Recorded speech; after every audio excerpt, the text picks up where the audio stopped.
Assalamualaikum warahmatullahi wabarakatuh.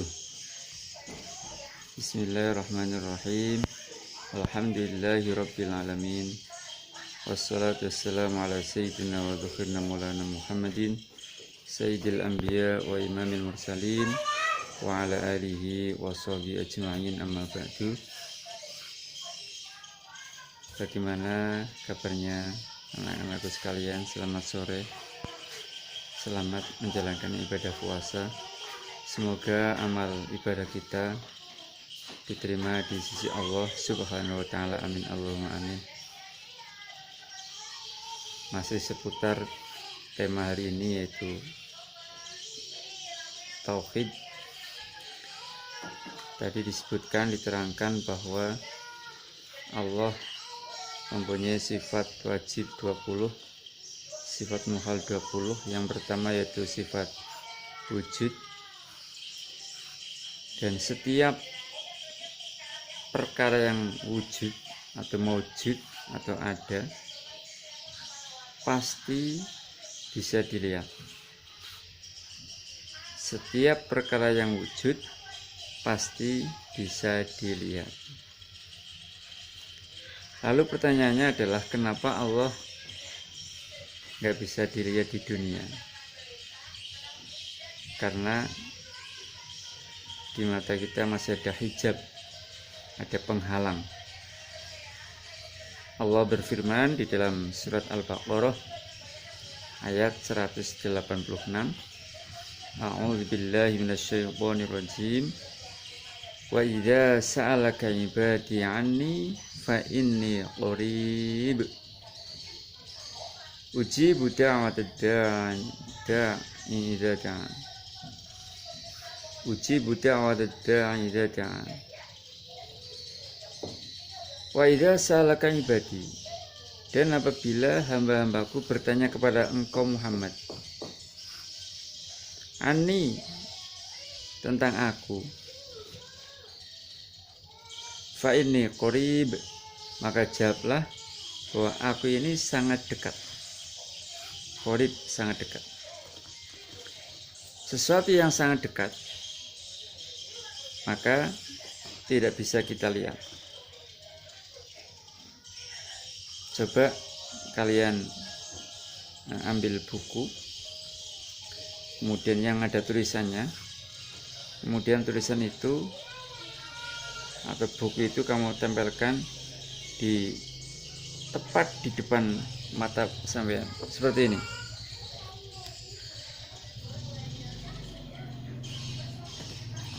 Kira-kira tulisannya nampak apa enggak? Tulisannya enggak nampak,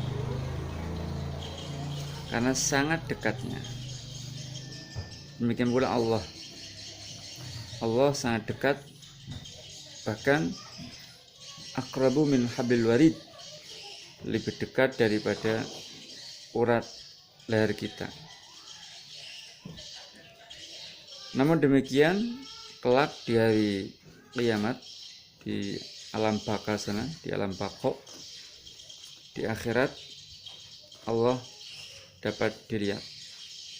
Wujuhu yawma idzin nadhirah ila rabbiha nadhirah.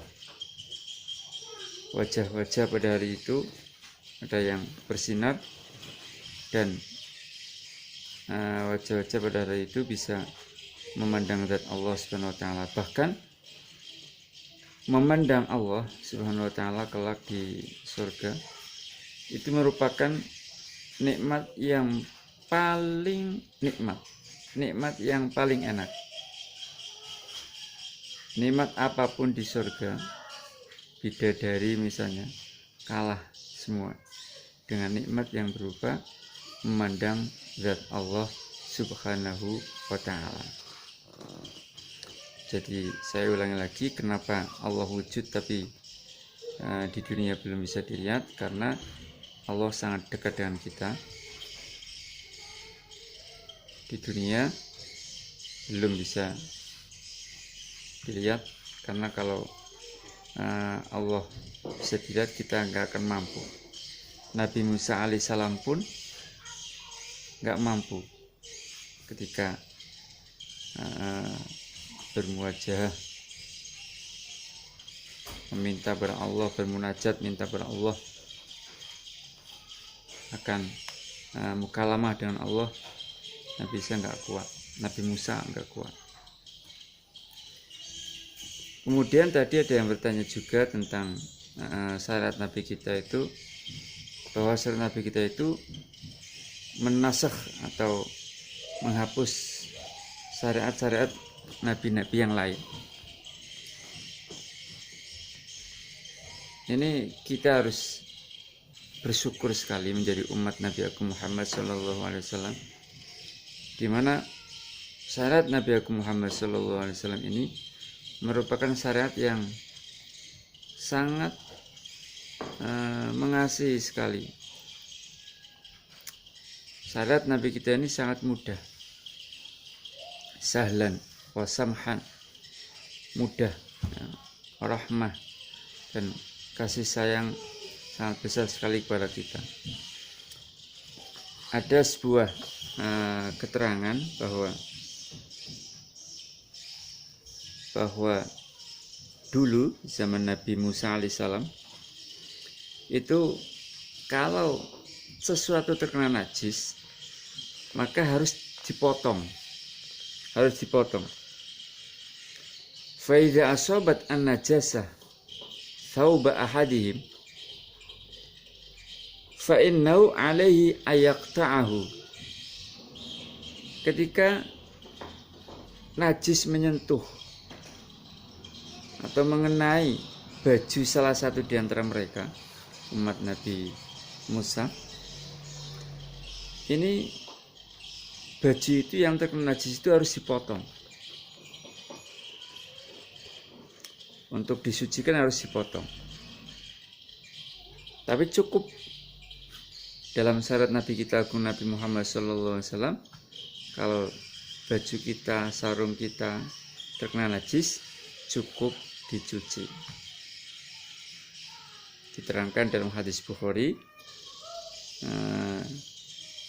dalam bab kitab al-wudu, kitab al-wudu, bahwa cukup untuk mensucikan sesuatu yang terkena najis untuk dicuci. Kalau misalnya tubuh mereka, umat Nabi Musa alaihissalam ini, terkena air kencing, maka untuk mensucikannya, ya anggota yang terkena air kencing ini dipotong. Bayangkan coba kalau kita hidup pada masa mereka. Jadi kita harus bersyukur sekali menjadi umat Nabi Agung Muhammad SAW, di mana syariatnya ini menghapus syariat-syariat nabi-nabi sebelumnya.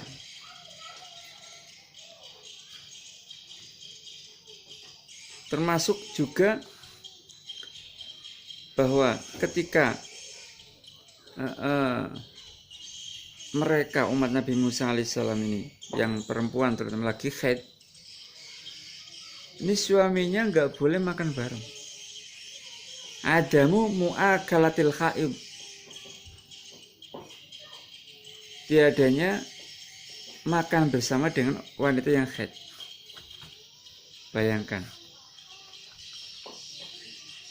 seandainya syarat itu masih diterapkan saat ini, kita nggak boleh makan dengan istri kita yang lagi haid.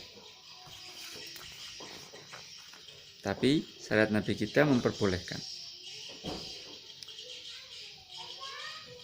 Antara lain bahwa zaman dulu, zaman Nabi Musa alaihissalam, kalau mau bertobat itu dengan qatlun nafsi atau harakiri, bunuh diri. Kalau mau bertobat, bunuh diri.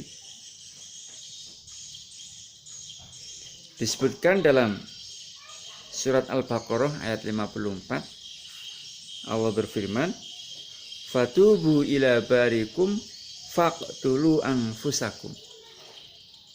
Maka bertobatlah kalian semua kepada zat yang menciptakanmu, faqtulu anfusakum, maka bunuhlah diri kalian sendiri, supaya bunuh diri. Bayangkan seandainya zaman ini atau umat ini kalau mau bertobat suruh bunuh diri, tentunya banyak sekali orang yang bunuh diri karena banyak yang melakukan maksiat. Jadi kita patut bersyukur sekali. Demikian pula kalau anggota tubuh kita yang melakukan kemaksiatan. Contoh, kita baru berkata bohong, maka lidah kita supaya dipotong. Itu zaman dulu, zaman Nabi Musa alaihissalam. Naudzubillah, misalnya kita baru berzina. Zaman dulu, zaman Nabi Musa alaihissalam, kalau orang baru berzina, ini alat kelaminnya, caranya bertobat dipotong. Bukan dipotong sunat, bukan dipotong seluruhnya.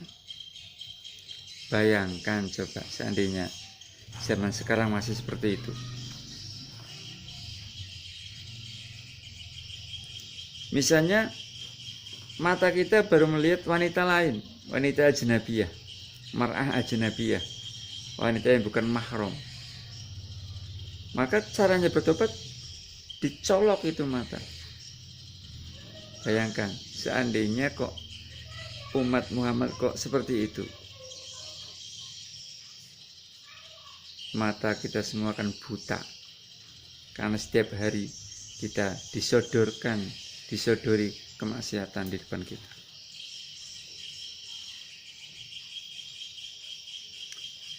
Kemudian salah satu syariat nabi-nabi dulu, iftidahu ashabil ma'asi minhum. Orang-orang yang melakukan kemaksiatan itu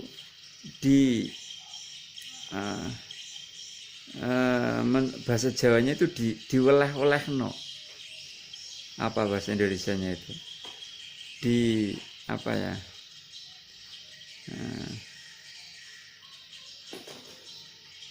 Diolehno itu bahasa Indonesianya. Artinya kalau ada orang melakukan kemaksiatan, itu langsung dipermalukan oleh Allah Subhanahu wa taala. Langsung dipermalukan di depan publik.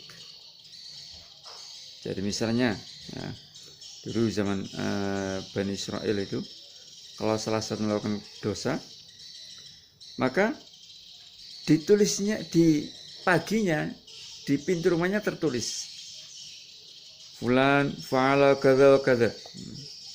Misalnya si Mas Dayat misalnya malamnya baru mencuri misalnya, ini paginya di pintu rumahnya tertulis Dayat tadi malam baru mencuri. Nah, itu ada tulisan semacam itu.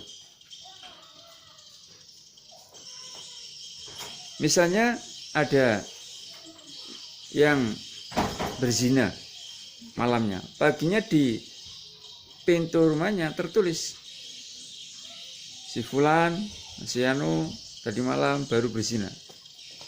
Bayangkan coba seandainya umat Muhammad seperti itu, ini saya pintu kita akan penuh dengan tulisan-tulisan, dengan sesuatu yang mempermalukan diri kita. Tapi tidak dengan umat Muhammad sallallahu alaihi wasallam. Kullu ummati mu'afan ilal mujahirin. Seluruh umatku dimaafkan. Jika melakukan kemaksiatan dimaafkan. Ilal mujahirin, kecuali orang-orang yang terang-terangan melakukan kemaksiatan tersebut. Tapi selama dia sembunyi-sembunyi, selama dia berusaha untuk menyembunyikan, maka diampuni oleh Allah. Ini hadis ya.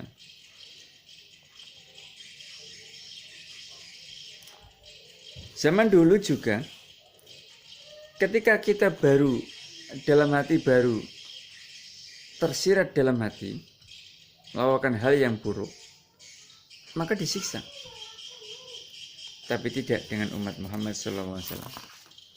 Selama apa yang ada dalam hati kita, maksud buruk yang ada dalam hati kita belum kita lakukan, maka diampuni.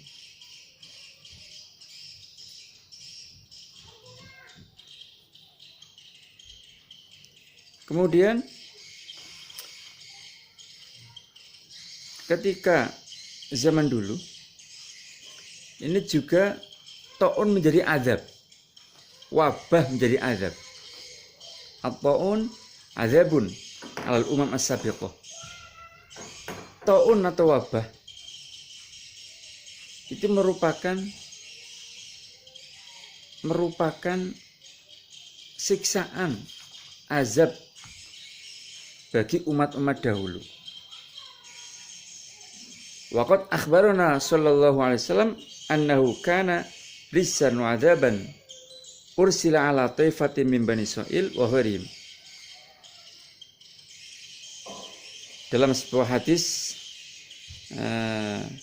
di kitab Al-Mawajil Laduniyah juz 2 halaman 721 disebutkan bahwa taun atau wabah itu merupakan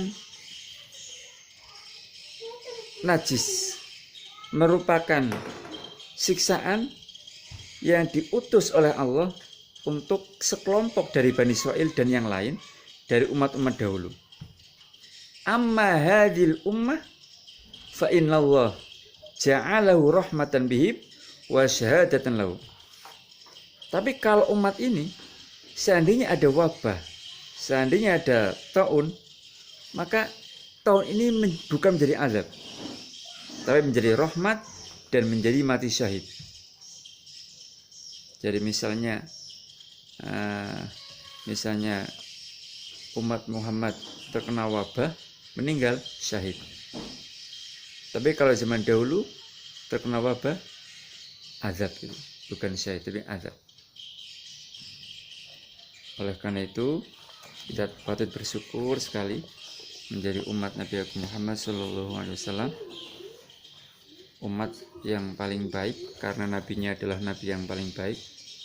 Cukup bagi kita menjadi umat yang paling baik, mempunyai nabi yang paling baik, untuk bersyukur kepada Allah Subhanahu wa taala, meninggalkan kemaksiatan, meninggalkan kemungkaran. Hadani Allah iyyakum ajma'in. Allahumma amin. Demikian, semoga bisa bermanfaat. Wassalamualaikum warahmatullahi wabarakatuh.